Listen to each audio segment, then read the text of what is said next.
Okay.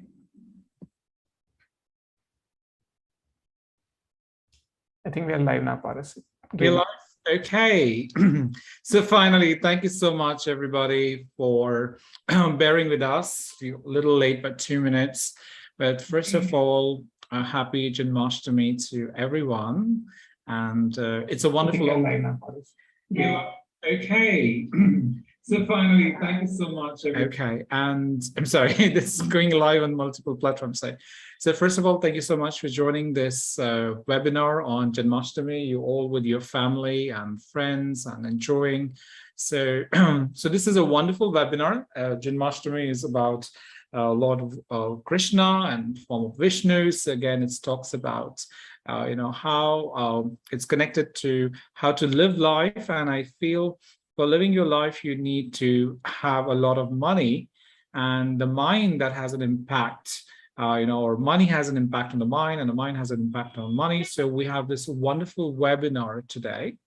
And the speaker of this webinar is a wonderful friend, and he's been I've known him for almost 2016, so almost like 5-6 years now, and it's amazing to see you. So let me introduce you to Vaibhav. Vaibhav, hi, how are you? Hi, Paras, I'm good. Hi, everyone. Thanks a lot for coming in today. And how are you feeling this evening? I'm very excited. You're very excited. Okay. So to talk a little bit about Vaibhav is a chartered accountant and a certified life coach, ICIF certified life coach. He's been in the finance industry for close to 15 years now. No doubt he looks very young, but yes, 15 years now, and he's been practicing mindfulness for 6 years. He currently leads a private equity fund admin at Northern Trust, and he has taught around 7,000 chartered accountant students. That's wow. Early in his career, and he still mentors them in their professional journey. He's an active member of various crypto and blockchain communities across the world. He writes regularly on LinkedIn and Twitter, and also Medium, I've seen that, on the topics of relationship between mind, money, and crypto. So if you want to reach out, I'll be shortly sharing his details. You can also chat with him in due course of the time. So Vaibhav, over to you, and all the best. And we look forward to learn a lot from you. Thanks a lot. Thanks a lot, Paras, for the lovely introduction.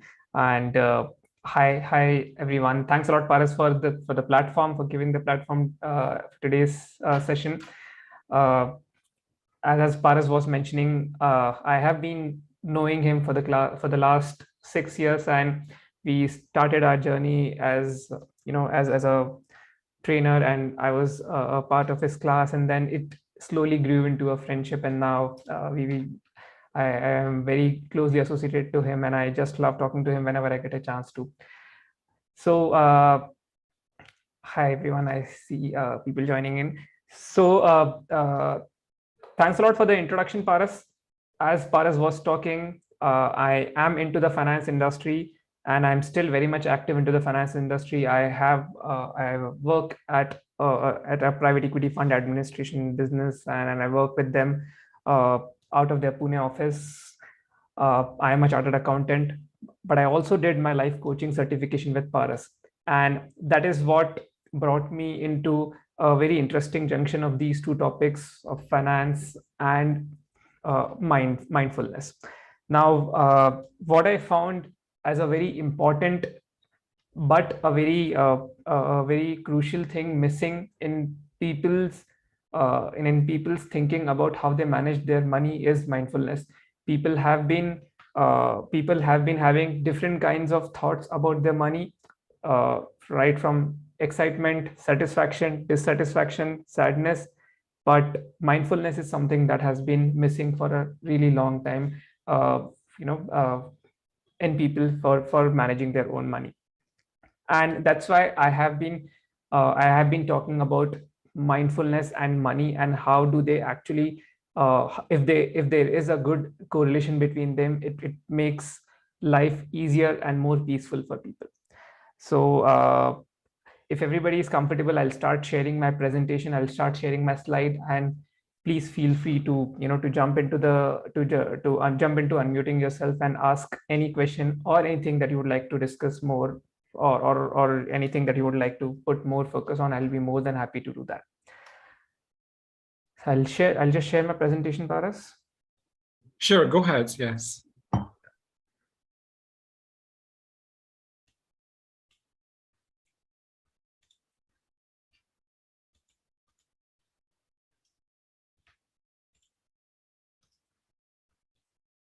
All right. So I'll like to keep it a little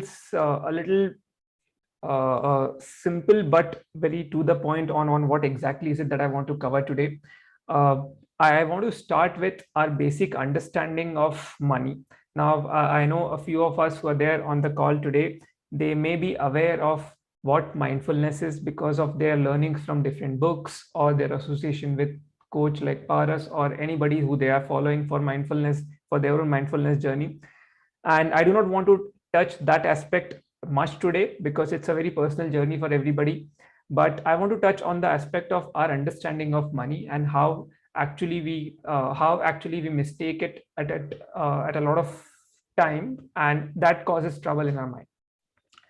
Now, I would like to start with what exactly is money, how has it evolved, what is the value, what is the real value of money, and do we need money to be happy. And this is just the first slide. I'll covering later on, I'll be covering more in more critical and micro aspects of how do we manage money with more mindfulness. Now, if anybody can jump into and unmuting themselves, what exactly money means to them. So anyone who would want to just answer what money means to them.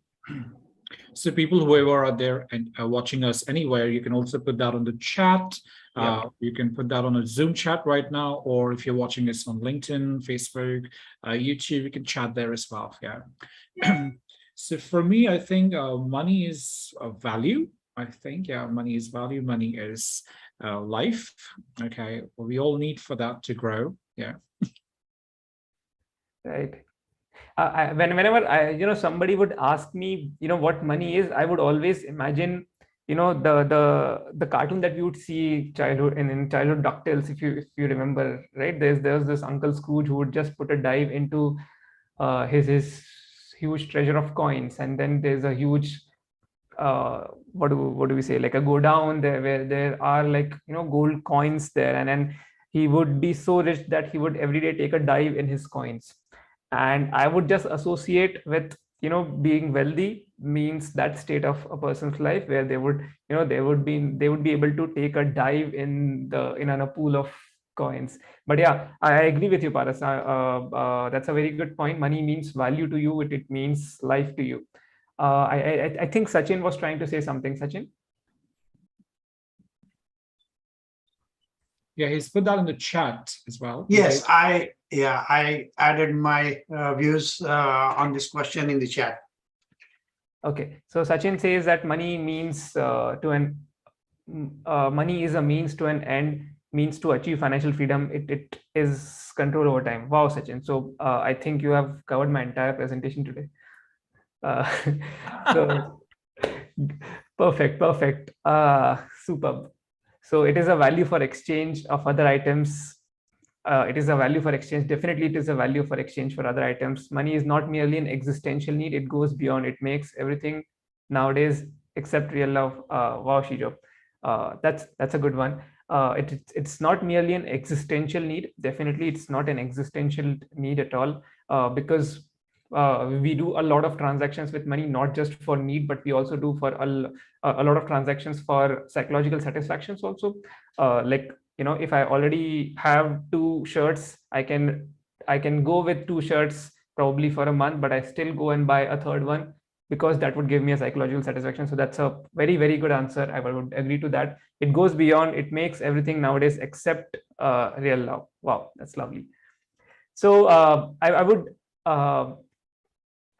for our current discussion, I would like to funnel it to the point of value, the point that the point of value that money carries.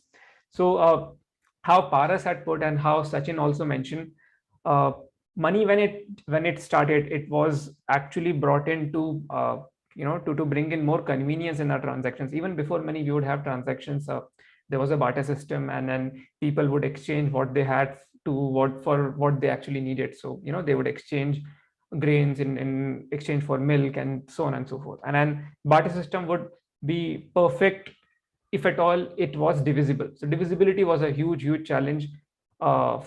Before money would actually exist, divisibility was a huge challenge. Then, and transaction with different kinds of people was a huge challenge. I mean, not everybody will be able to transact with everybody, because uh, for for a perfect barter transaction, you would need exactly the substance that the other person needs. So that would again be a challenge. So you needed something that would centrally be, enable you to transact with other people. And that's how the concept or the definition would money would have come into existence. So money was nothing but a means of exchange. And now when I think, of money, I think money would be, as Sachin and I think Anil rightly said, that it is a means of exchange. It is a means of transaction.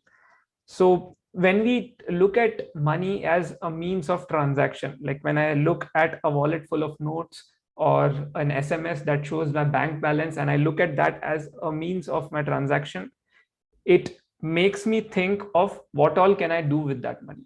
So everybody will have their own plans. Everybody will have their own thinking about how are they going to utilize their money. And if we think of it, it is the utilization bit that gives the actual value to money. So coming to the next point, the value of money.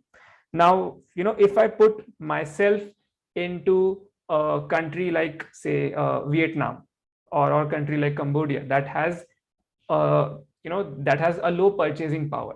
Now my wallet might be thicker there, or my the zeros in my bank account might be more there because of the purchasing power being low.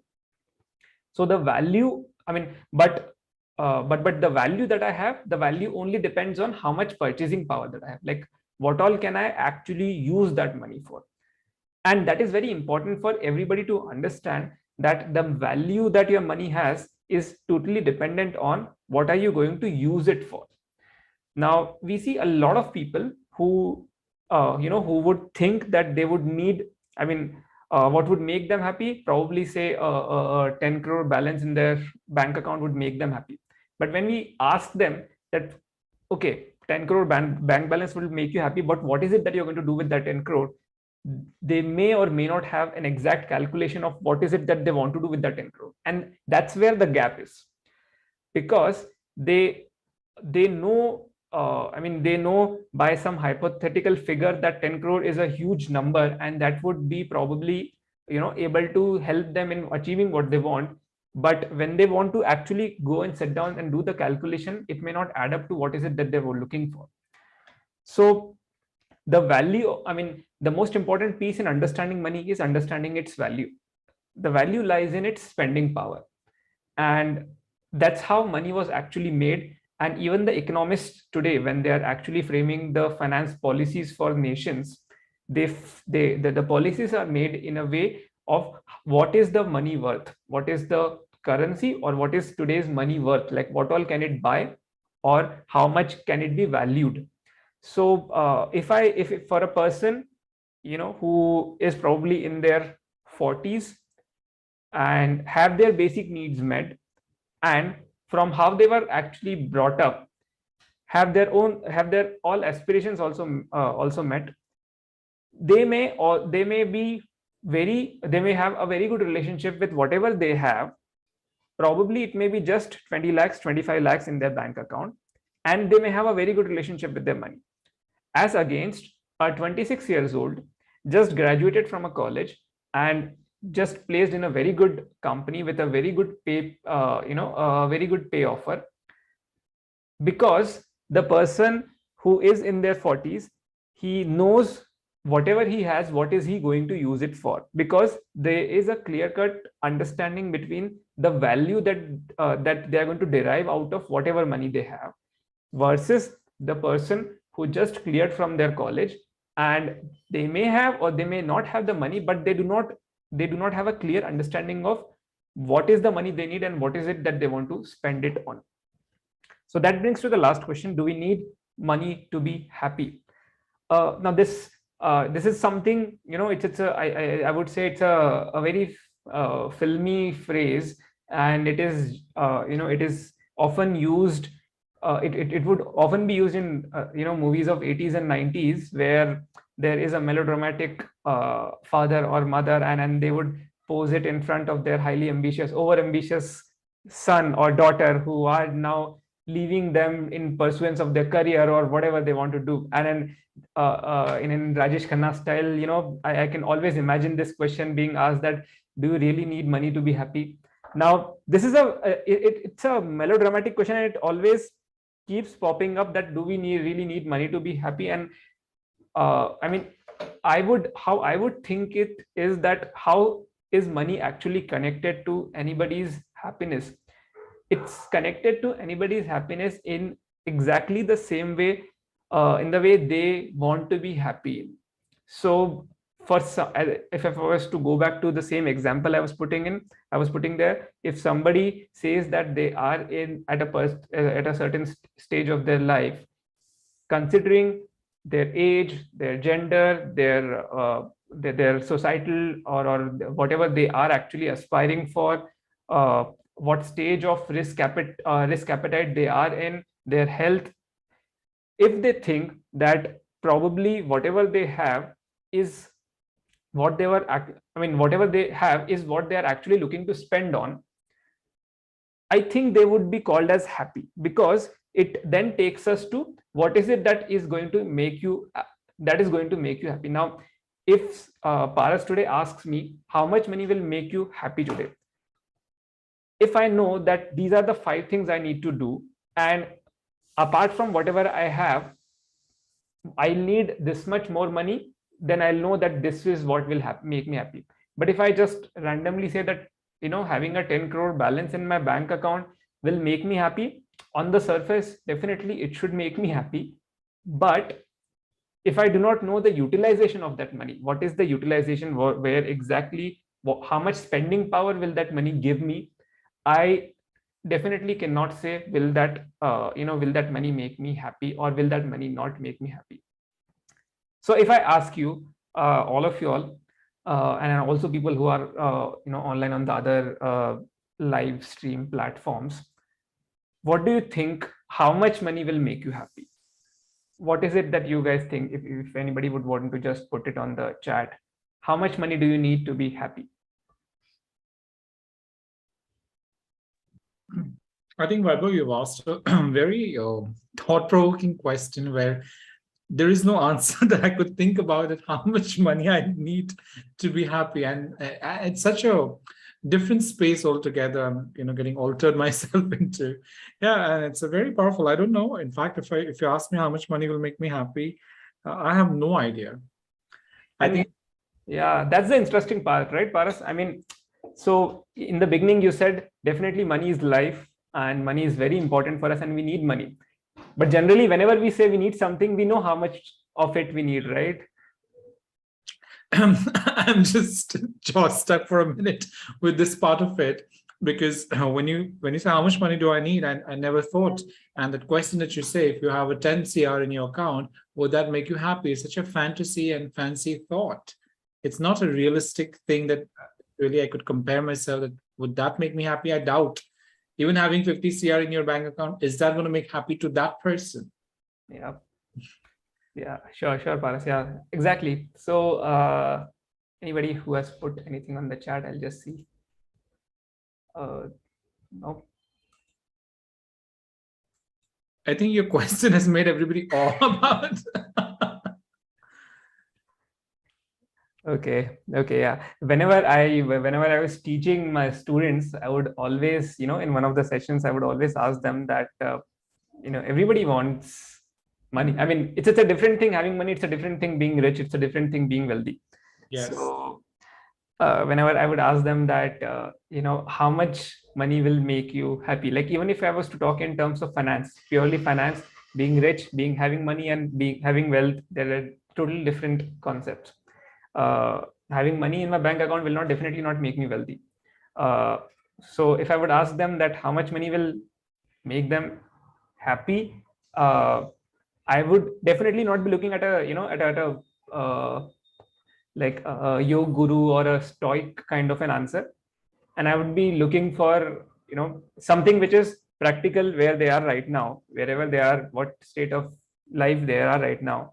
So if they were to put a number to it, and it would make it very, very, very thought provoking for them. And then I would give them a homework to go, uh, you know to go home, think of it, write down what all things they think they currently need, and what all, and what is it that it costs today.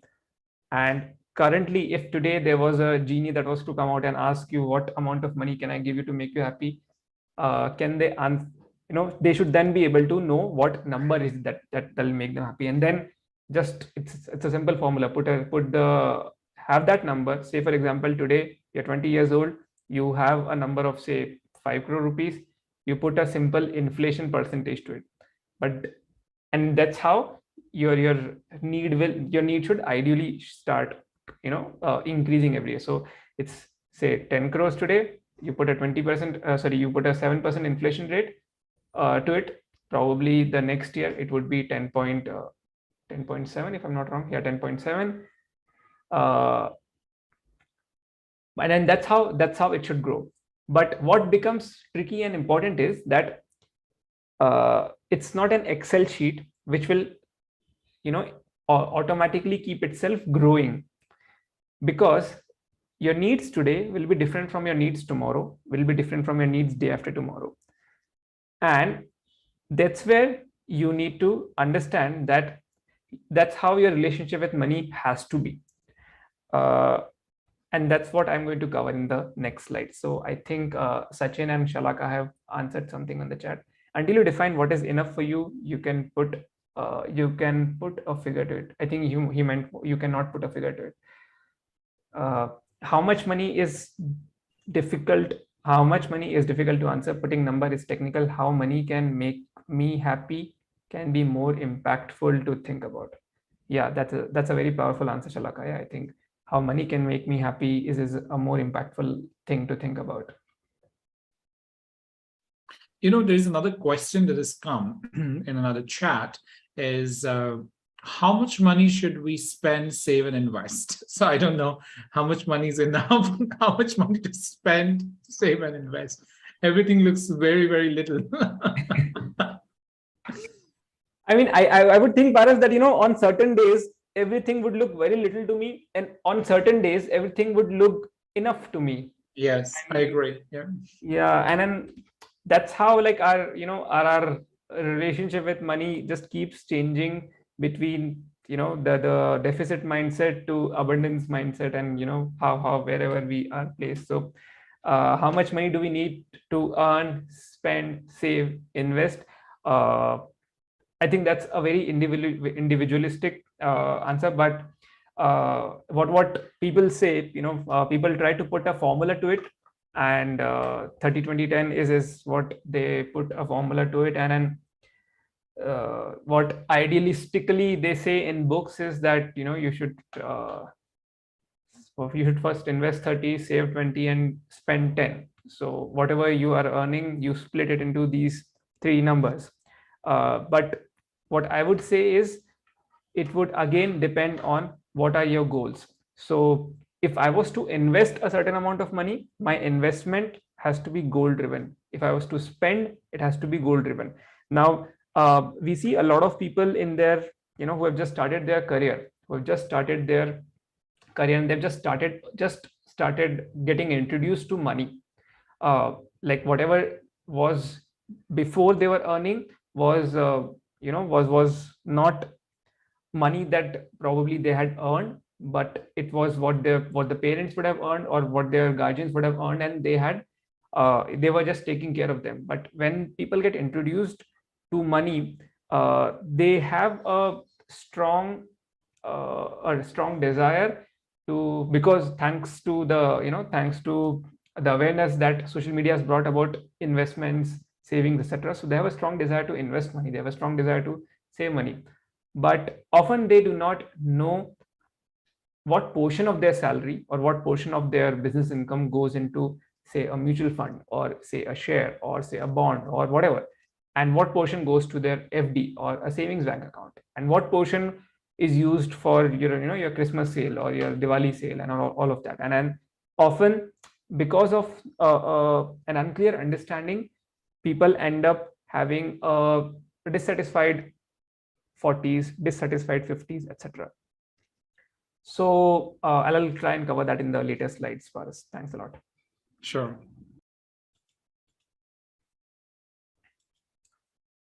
All right. Now, human psych in money management. First, problem in understanding the complete picture is a very big issue that people have in managing their money. Understanding the complete picture of money, to be able to understand the complete picture of money, people need to have a clear understanding about what all are the different characteristics of money. So some money is inherited, some money is earned, then and then some money is just won, probably lottery or games or whatever you do, and then you spend money, you save money, you invest money. Your investment will give you again returns, which is again earned.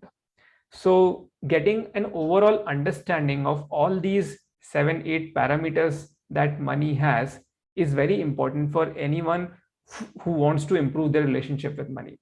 They need to know what all are their sources, what all are their clear sources where the money will come to them.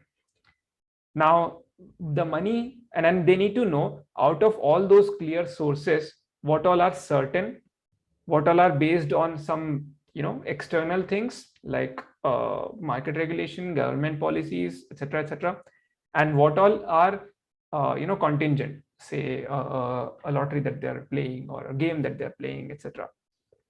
And when they know this entire picture of what all are their definite and contingent sources of money, and what all are their definite and contingent expenses or outflows of money, and where do they stand currently in terms of what is it that they have exactly in their own personal mental balance sheet, they would have a certain picture of where do they stand in their money life. So everybody will have their own their own life with money. So as I said, initially money is given to people by their parents, guardians, etc., and then you earn, and then you invest, and then that investment gives you money, and then once you retire, you use all that money that you had saved, you had invested, etc., and then you're just looking to live your life to be happy with whatever time you have you have left. So in your entire money journey, when you think of what stage you are in, so if hypothetically a person would say that I am currently at, say, 45 years old, at this stage of life I am, and this is the money I have in my money life cycle, this is all I am yet to do, and this much money I need more, they will then be able to have a better I would say a better relationship in terms of whether they are happy, sad, dissatisfied, or satisfied with whatever situation they are in.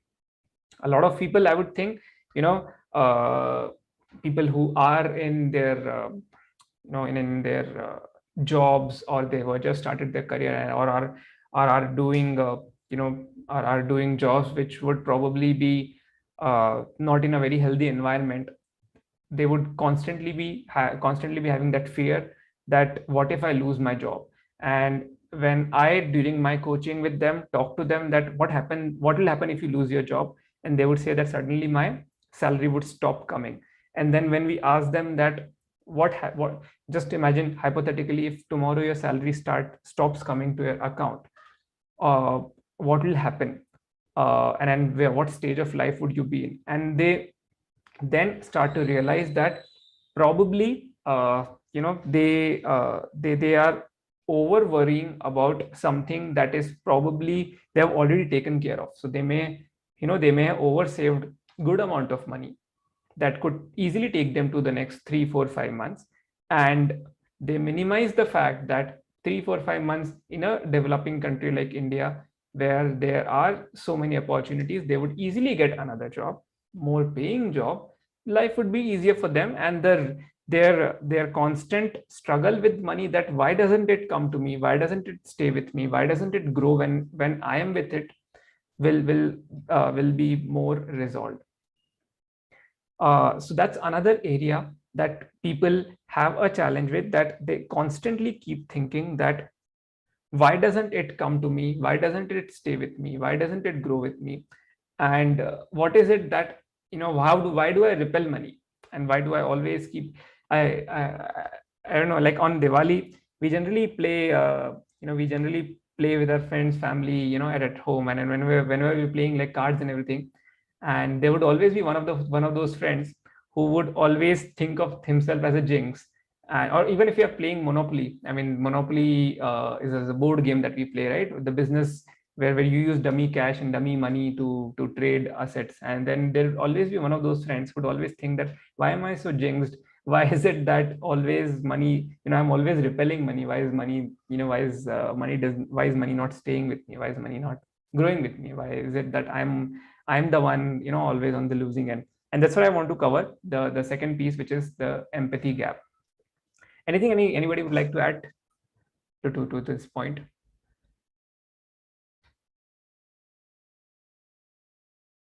One question that I have for you is, very curious to check, like, how coaching can help in managing money, because I mean, how would help? I don't know. This is just another thought is coming, because a lot of people who are watching and are there are also coaches. So how they could contribute and help their clients to grow better? Because Yeah. I understand this is a lot of psychological thinking rather than any sort of investment. So I really like that. But I would like to hear your thoughts, Vaibhav. Yeah, sure. Thanks, Faraz. I think that's a very relevant and a very important question, also for the audience that we have right now, that how coaching can actually help in people for in help in improving people's relationship in their money. What I would think is, and I would just put my personal context here, that how it has helped me is because by means of coaching, I really understood what is it that I was, I was looking for, and I was happy or unhappy with.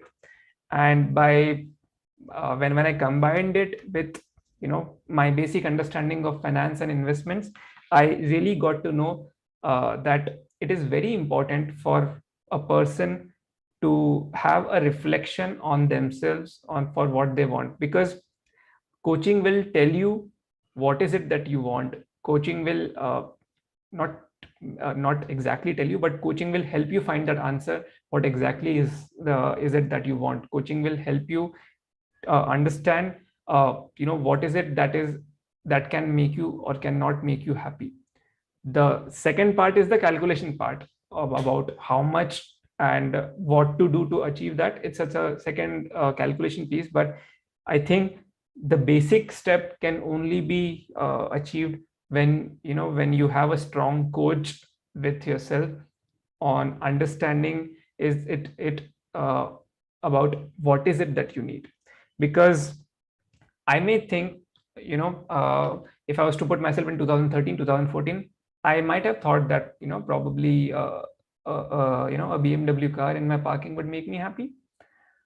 And if I was to sit with a coach and I was not happy at that point in time, and during my coaching, I may realize that it's not the BMW car that I was actually looking for, it's something else. And then I would then relate myself to that.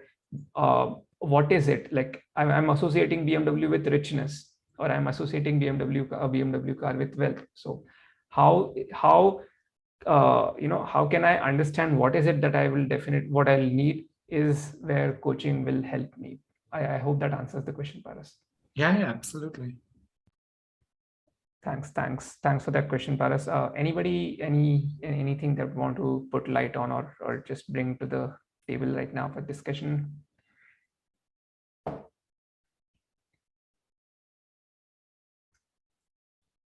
All right.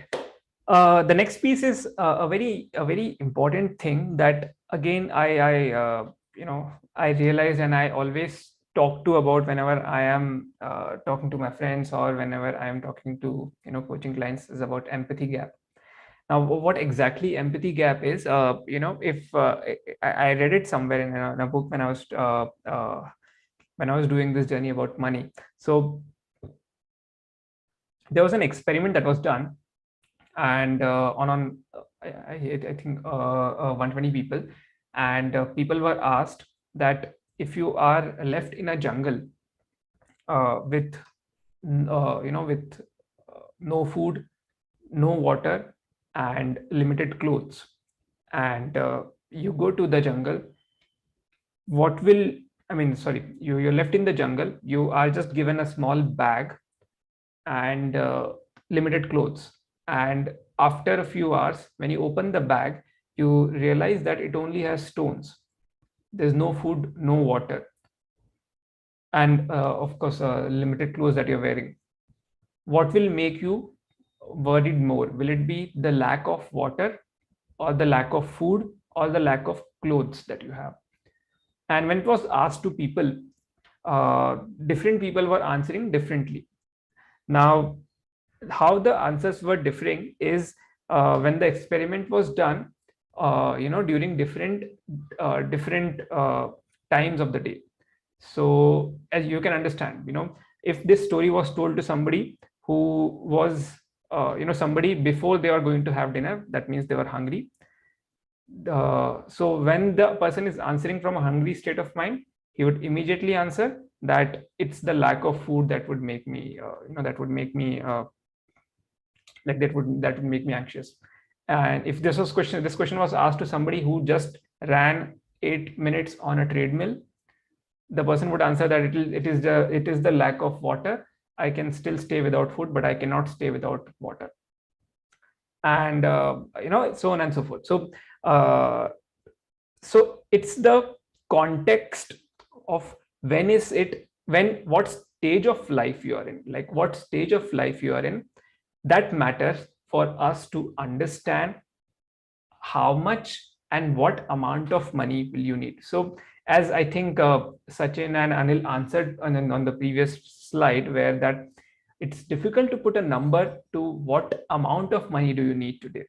And that's where we constantly put ourselves in a very stressful position, thinking that, I had thought that when I would turn 45, I would have a house, I would have, say, a 5 crore bank balance in my account. But today I'm 45 and I do not have either a 10 crore bank balance in my account, or I'm still staying in a rented apartment. It is because the thought that I had was when I was 25 years old or when I was 30 years old, and that thought had grown because of whatever I was going through at that point in time. And whatever has happened in the last 15-20 years were totally different, unrelated to what I'd actually thought that time. So it is usually seen that we empathize not so well with our future self.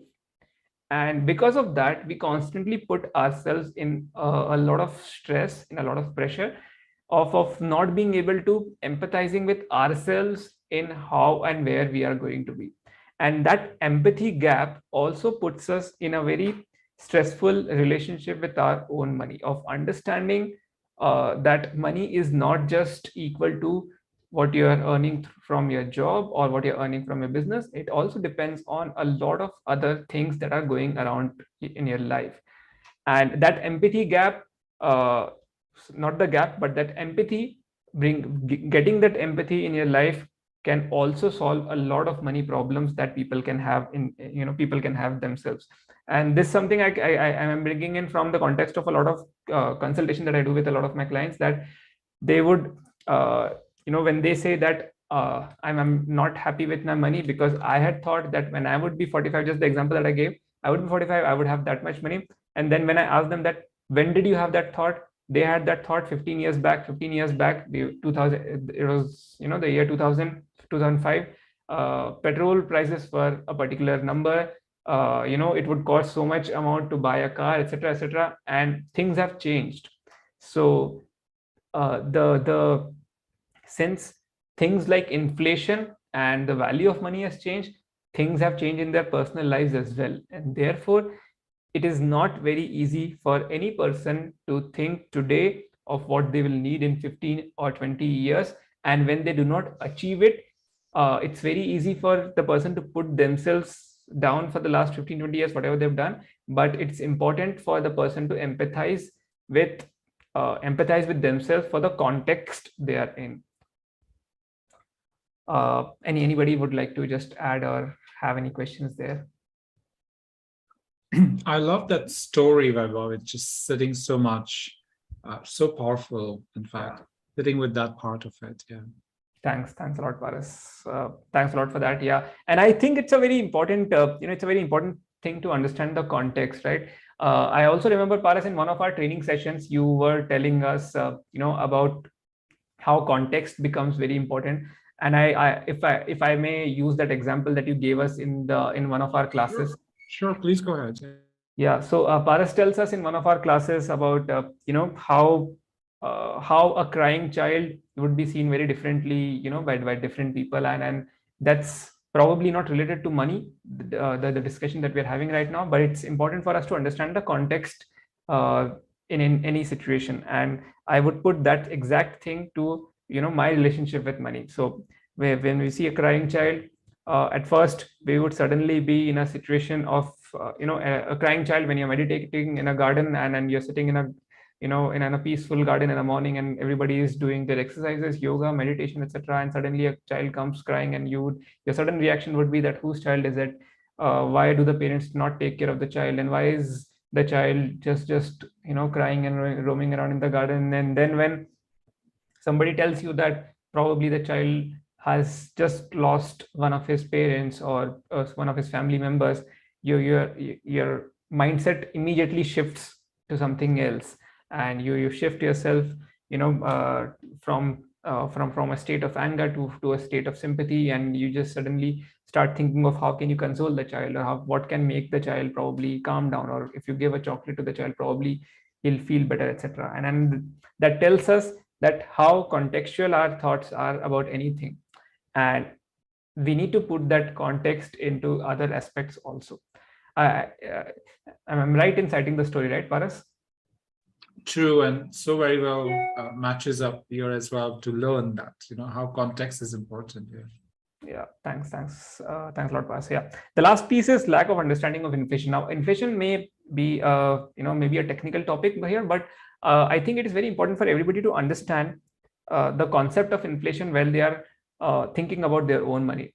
And it is important for everybody to understand inflation especially in a country like India, a developing country like India, because inflation plays a very important role in our understanding of money, in what we want and what we are going to have in the next few years. Because we may think that a 100 rupee note can buy us certain things today, and that 100 rupee note may not be able to buy certain thing in the next few months.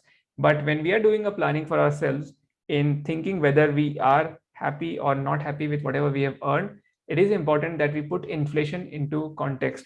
Now, if I was to say, we may always think that if I would have probably bought a particular share at a particular time in my life, it is today probably 100x of its value, or say whatever 10x, 15x of its value. I do not put into perspective the fact that money has also inflated, like things have also inflated, and the money's value has also changed. And that would also change my spending power of the money. That would also change what all I could have done with money with that 100 rupee note at that point in time, and what all I could have done with that 100 rupee note today. Because that 100 rupee note is not just meant to buy the share, it could have done 10 different things, and those 10 different things, when I put into perspective, it will make me understand that there are 10 different things that I could have done, or there are 10 different things I could not have done, and they have also changed. So understanding of inflation, I would very, very highly recommend everyone to have a basic understanding of inflation when when they are thinking or when they are planning about money, because it's just a very simple small trick. That's how, like, a lot of insurance companies in India, they're running their businesses on uh, people's lack of understanding of inflation. And I may just quote an example without putting out names here. There would be insurance companies that would come to you with with products like, you buy this particular policy, invest 20,000 rupees per month, and at the end of 10 years, 15 years, the company will again start giving you back 20,000 rupees per month, and it will cover you for 5 lakhs rupees, 10 lakh rupees. Now, if you would put a simple calculation, you just go online, Google an inflation calculator, and you do an and an interest calculation to what would be the value of your 20,000 invested today, 20,000 per month invested today for 10 years.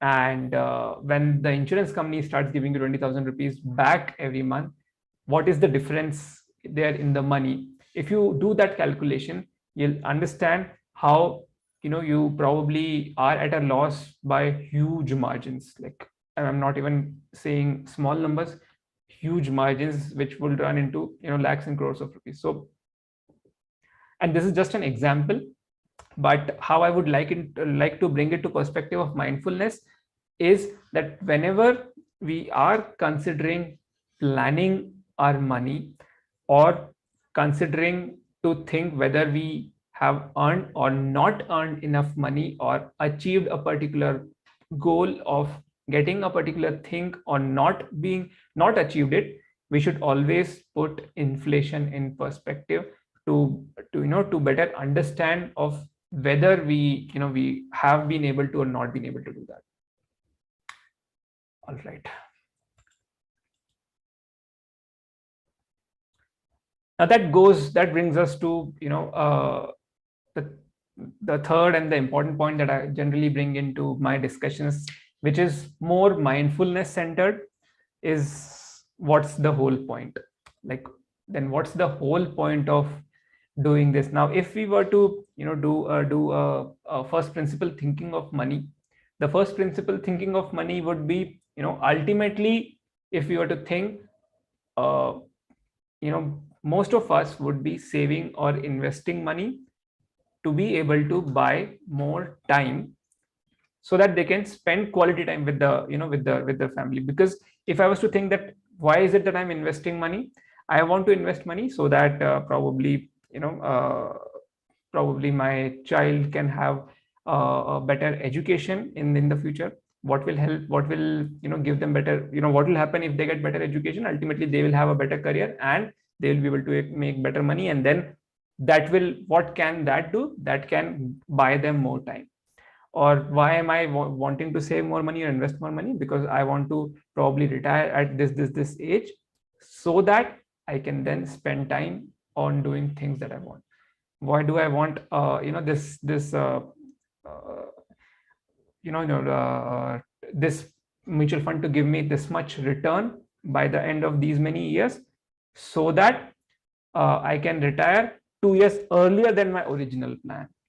So if I was to think of the first principle of my saving, investing, planning, the first principle would be the transaction that I'm doing of money with time. And if I understand that well, if I am able to have that clear understanding in my mind of the transaction that my money can do with time, not just future, I will also be able to manage my current money and time well.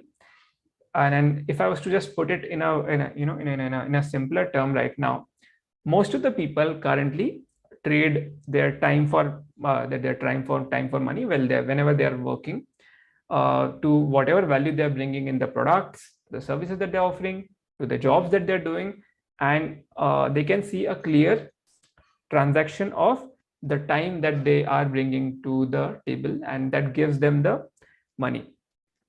And They do that so that the money can give them more time in the future state. So if they are able to understand this well, that I want to have this much time, and that's why I'm putting this much time right now, they can have a better reflection on where exactly are they in their journey. Paras, is that coming in clear? Yes. My question, I just couldn't wait, Vaibhav, but this one burning question. How do I understand about the concept of planning, okay, which is about the future, Yeah. okay, and mindfulness, which is about the here and now, Yeah. and the contemplation between the two? Okay, when we're talking about, I want to be happy with a state, because if I think a lot about my future, Yeah. then I'm not, what we say, I'm not in the present. I'm more worried about, So any thought, because I know we have last 7 minutes, so maybe another 2 minutes if you would like to spend, or up to you completely. Yeah. Sure. So I would say that, how can I have a better thought around my planning and my current mindfulness state. If I were you, I would list down exactly what is it that I'm looking for. And if I was to just be very honest with the audience that are there right now, today, what will make me happy? What is it that I'm exactly looking for? I need a house. I need to have a owned house in my name without any debt, without any loan, that is attached to it. I need a small 1 acre farm, and that will make me happy. Okay, and that's what my current exact thought is, that can make me happy, and what my plan is now. As I said, if I was to put a context to it, about what will happen after 5 years, what will happen after 10 years, that keeps on changing, because the value of my house will keep on changing, the value of my farm will keep on changing, my own value will keep on changing, my own value system will, my own not value system, but my own skill sets will keep on changing, my own asks will keep on changing, my family's asks will keep on changing. So today, if there was a genie to come out of it, and then they give me this, that'll make me happy. But if I was to say 10 crores, 15 crores, 20 crores, 50 crores, no, that's just a means to it. These products will definitely make me happy. Wow. That is such a bravo thought, Vaibhav, and such a wonderful thing. One of them, I put up a message on my WhatsApp stating that when can we have inflation 101 learning? So I said, I'm going to talk to Vaibhav about that as well, because I think it's very important. Yeah. So Vaibhav, Shalaka has also said, great insight and thoughts on empathy gap. Thanks for the powerful points. Is there any final word, Vaibhav, from your end before we could go for the closure? Yeah. So the final thing that I want is, is this second piece that I wanted to cover. Now, I had a couple of more slides, but I think we've just run out of time. Yeah, but this second point is something that I definitely want to cover for everyone. That is tagging of money. And I want everybody to know and understand this, so that they save themselves from a lot of, I would not say traps, but a lot of strategies that companies they are using, that they use against users, consumers, etc. Tagging of money. We generally tend to tag money mentally a lot. So I would just say that, recently, when there was Raksha Bandhan, you give money to your sister, or gifts to your sister, and if I was to gift, say an envelope to my sister for money, she would keep that as, tagged as gift money. Then person would earn, from their job, and that would be their earning money. Then they would use it. What happens is that by tagging money, we lose the value, we lose the entire concept of the value of the money. Whether or not the money is earned by a gift, by a lottery, by by winning in some other way, or by earning, money is money. Money is still just a means to buy things. And if you see a lot of these gift card companies, How does it definitely operate is by by tagging the money more. And the more we tag the money, the more we compartmentalize the money in our head, the less money will always feel. We'll always feel that we are deficit of money because this money was only this money was only that. And coming back to my my first point of having a list of what we want will help us know what is it that it will that you need to have that. So yeah, that was my one important piece. I would have loved to cover about retirement fund, but for some other time. uh, Last, quick, some best practices. If you can't handle your money, don't handle your money, have somebody else handle your money. Please listen the last part. Have somebody else handle your money. Don't handle your money. So some financial advisor or whoever you think in your family has a good understanding of money, let them handle your money. Knowledge of money is a concept, application has to be totally personal. YouTube videos about buying this share or tips from a total stranger on buying a particular mutual fund to give that much return could have probably worked for them. Will it work for you? Don't totally rely on it. And last, use money to buy time and not buy vice versa. So whenever you were to think of what will your money do, your money should be strong enough to buy you time, and don't do the trade vice versa. And I borrow this from a famous quote from Naval Ravikant. So Naval Ravikant is a speaker on money, and he keeps talking about it. So he always says that for a happy financial life, use money to buy time and don't use time to buy money. Okay. Oh, good. So yes, I know we are towards the end of the session. I hope everybody got a decent amount of understanding. A lot, in fact, a lot of information. Do you want to, remove? It's a screen sharing. Can you just stop that for a Yeah, minute? sure. Such a powerful presentation, Vaibhav. It's amazing to see, and I really enjoyed every part of it, and I'm going to watch it again. Okay, and yeah, I mean, you were awesome, and the concepts were very clear. I think you simplified everything, and the rest of them, in case if you're there and if you'd like to just say, how did you find today's topic, which was very different and very interesting.